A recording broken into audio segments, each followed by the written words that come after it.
Hi everyone, it is week 11 of training for the London Marathon. It is a Tuesday morning. Went to the gym this morning, edited up some videos, and as you can see, the sun is out, which is so fucking rare in London, so I'm gonna make the most of it. I'm gonna go over to Notting Hill, which is like an hour on the train for the day. This new top that I thrifted in Paris. It'll be perfect for summer or a festival. I'm going to this festival that Charlie XCX is throwing in London, and I can't wait. Some of our friends from New York are even coming and gonna stay at our apartment, but it's not till June. I'm posting a TikTok right now, kind of updating everyone on 6 months in London, how I've been doing. Talk about it once we headed on the road, so let's go over to Notting Hill.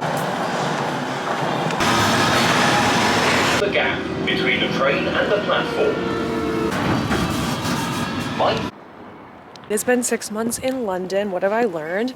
I think I was so comfortable in New York and I've been so uncomfortable the whole time when moving to London, and initially that like freaked me out and I was like, oh my god, I can't make money here because of social media and I'm gonna have to move home and I'm gonna struggle. And I had all these like negative connotations with struggle and with the unknown and with the uncertain, and I really don't think I would have grown if I stayed in New York, and this move is just forcing me to grow so much. I mean, forcing me to be more defined about my purpose and what goals I have, want to do with my life. You know, Henry and I are on a 2-year visa and we've already had conversations about like, want to move after this, you know, are we fulfilled in London? Do we want to move somewhere else in Europe? And I think having these conversations has been really clarifying, because I used to be someone who didn't really plan my life because it freaked me out, especially after my dad died. I was just like, I'm taking it week by week. But I think planning and having like a general, I don't know, purpose has been a little bit helpful for me, because I think so much is uncertain, especially when it comes to work and just like what I do professionally. Myself on a little trip over to Notting Hill, and look at this cute cat that I found.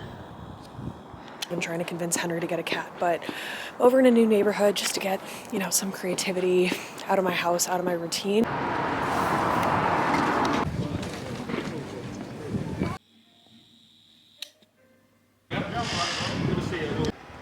Hi everyone, we are back. It is week 11 and it's a Wednesday right now.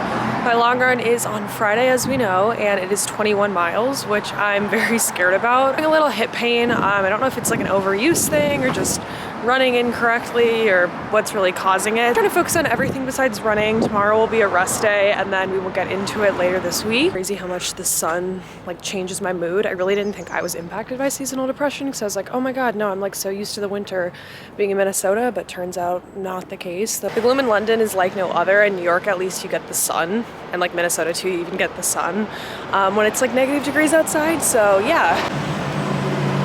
Stay here in London and it's 60 degrees and sunny, which is so shocking. So I'm gonna spend the whole day outside. This article and listened to a podcast yesterday that sparked an idea for a Substack. Talking about the Democrats' failure to really address social media. There was this graph that I saw that I like posted on socials, and it was talking about how popular right-wing versus left-leaning content is, and right-wing content like dominates online. And I think Democrats have a huge messaging problem. The thing that I've been thinking about a lot, if you don't know, my thesis in college was all about politics and kind of where power comes from. I go work in the system, like go work in politics, work in the courts, something like that to affect change, or should I work on the outside?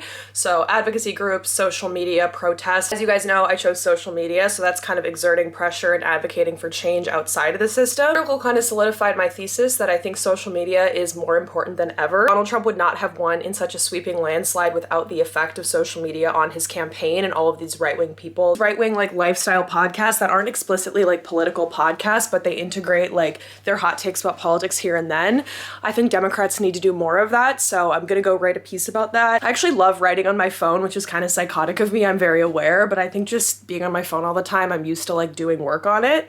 So I'm gonna write on my phone, gonna try to pick up a new book for this video. I started with my talent agency, so hopefully that will help me monetarily and just get some brand deals and get some network here in London. But I do just have an itch to work in US politics, and it is weird being in London once again, but I think I'm gonna send some crazy emails out and just see if I can start working with people or working for people or interning or volunteering, or I don't know, because I feel like I have a lot of insights about how social media works and how Gen Z thinks about politics and kind of how Democrats can use social media. A lot of imposter syndrome about like pitching myself to people, but you know, my boyfriend was saying like you could either do this or you could think about it and kind of be like, damn, I wish I did this. I realized that even though I don't feel like I have a traditional resume, nor have I updated my resume since like 2021 maybe, I just need to advocate for myself and know that I do have skills and stop just like beating myself up and saying that like I'm too stupid or I don't have the qualifications for like certain jobs, and just go out and do it.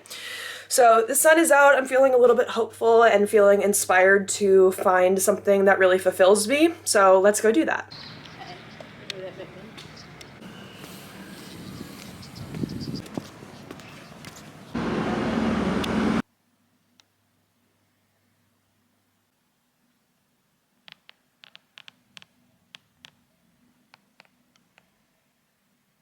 Monday morning right now, and I'm gonna recap you my weekend because I've decided to just like not take this vlog camera around on the weekends.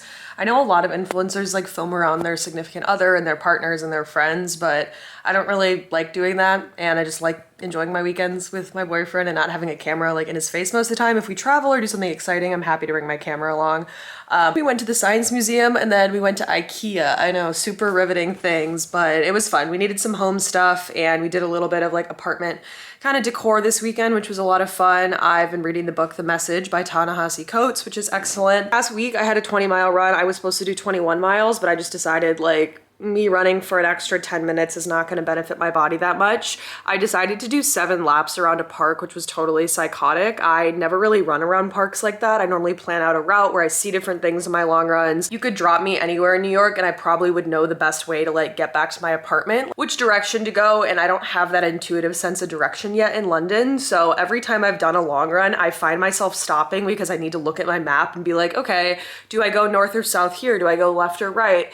And it just kind of taken away from like the experience of like going on a run and just like continually moving. It's a lot of stop and starting and it was just like pissing me off, and a lot of pedestrians and that stuff. So I was like, I'm gonna just do laps around a park, and I think it was a good mental battle for me. I mean, physically it was very challenging. I was struggling, you know, had to take breaks here and there, but it was more of a mental battle just to have really monotonous scenery. Like you're taking 7 laps of the same park, you're kind of seeing the same people, everyone's looking at you like you're crazy because they're like, wait, you have been running for 3 hours. But I felt accomplished after the run. I realized that it's the 4th longest run I've done in my life. I ran for the New York City Marathon, that was also 20 miles, the Big Sur Marathon, and then the New York City Marathon. When I trained for Big Sur, I got an injury, so I wasn't able to do anything more than I think 14 miles prepping for the race, and then I just did like 14 miles and ran a marathon distance. I can do hard things and that my brain is still like strong enough to get through like difficult runs. A good weekend in the sense that I wasn't thinking about all these existential questions I've been asking myself about work and about social media and about this new talent agency I'm with and about politics. So it's a Monday and I'm thinking about those things again. I'm gonna finish this book and give you guys the recap. Gonna do a kind of TikTok update about what I've been feeling in London, and then yeah, it's weird. Like past 4 years, I have been doing a lot of the outreach to brands, and now I have management that does that for me. So I'm kind of sitting here just like waiting for stuff to roll in. Like I don't really know what's coming in until they tell me. I think it's good for me to give up control in this time because I have been so like fixated on every little detail, and I think it's not healthy for me. When I get down and I think that like I'm not doing anything, I have to remember that like I have done a lot with my platforms when it comes to politics and advocated for change and just talked about other things that impacted people's lives with these platforms, because sometimes it feels like, okay, what the fuck am I doing?